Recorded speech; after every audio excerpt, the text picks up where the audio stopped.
In this particular installment, and by the way, folks, this is Brett Keane, we're going to be discussing some movies that I've watched recently, which ones suck balls, which ones were pretty cool, and stuff like that. Some movies that you should probably go out and rent or buy. Um, let's see, let's start with, I believe this movie is called 100 Million BC or 1 Million BC, whatever the fuck. I don't care enough to even go through the actual title, but you'll get the point. The movie was horrible. I made it through about 10 or 15 minutes of it, and a lot of you will probably say, well, that's not fair. You shouldn't review a fucking movie.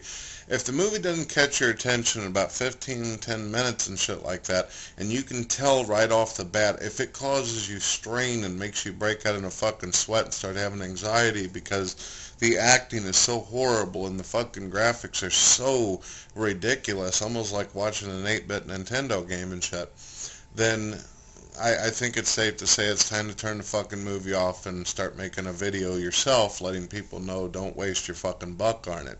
It was a horrible movie. I was telling my friend Bond that there's, right off the beginning of the movie, there's this woman and this fucking Mexican fella climbing up the side of this cliff. They're so high up in the fucking air on this cliff that you can see the goddamn clouds just practically touching the tips of their fucking head. Now, this is funny in itself, but the woman somehow, whenever she gets to climbing down the side of the cliff, she only makes it 2 feet, and her strap begins to break. Now, a true actor in the situation would go, holy shit, my fucking strap is breaking and I'm about to fall to my death. But not her. She's like, oh no, my strap is breaking. I think I'm going to die.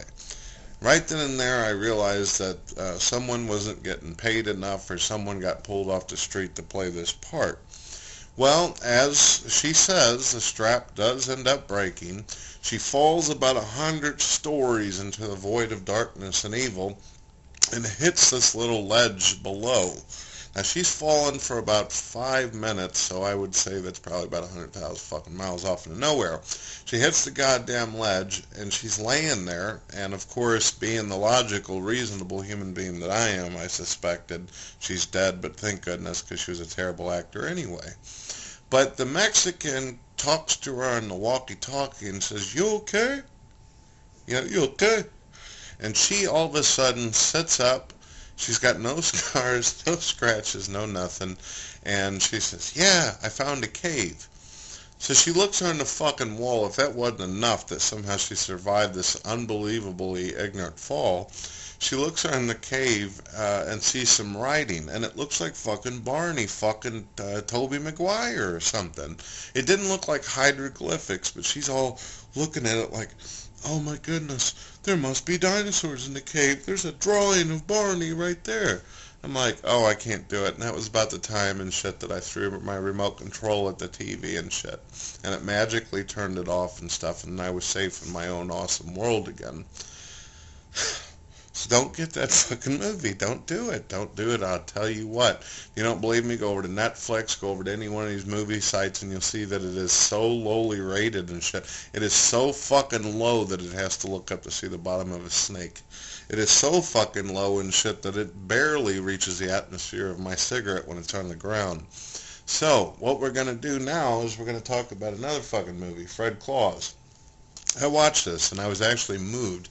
Of course, Santa Claus is a mythological character that apparently parents still feel the need to lie to their children and bullshit them into it, along with the Tooth Fairy and Easter Bunny and whatever nonsense character people come up with for holidays. But the point is that the movie's really, really good.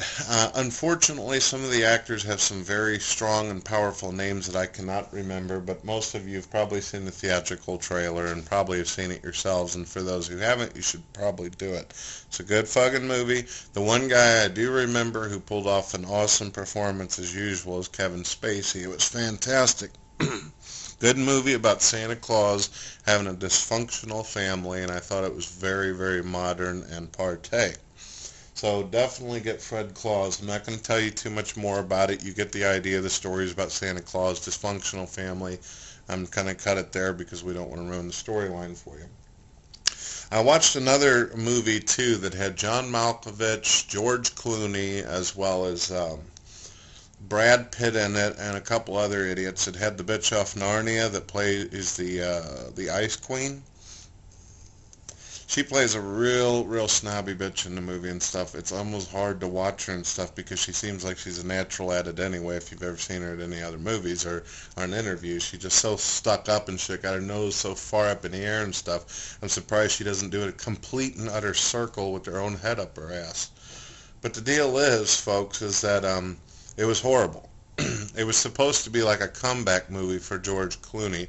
Apparently after Ocean's 10, 11, 12, 13, all the way up 2000, George Clooney is kind of losing his thing and shit ever since he fucking started doing like Batman back in the day when Tim Burton was turning Bruce Wayne into Edward fucking Scissorhands and shit. Luckily they made the Gotham Knight and they got rid of Tim Burton and let somebody who had some fucking talent work on it and shit.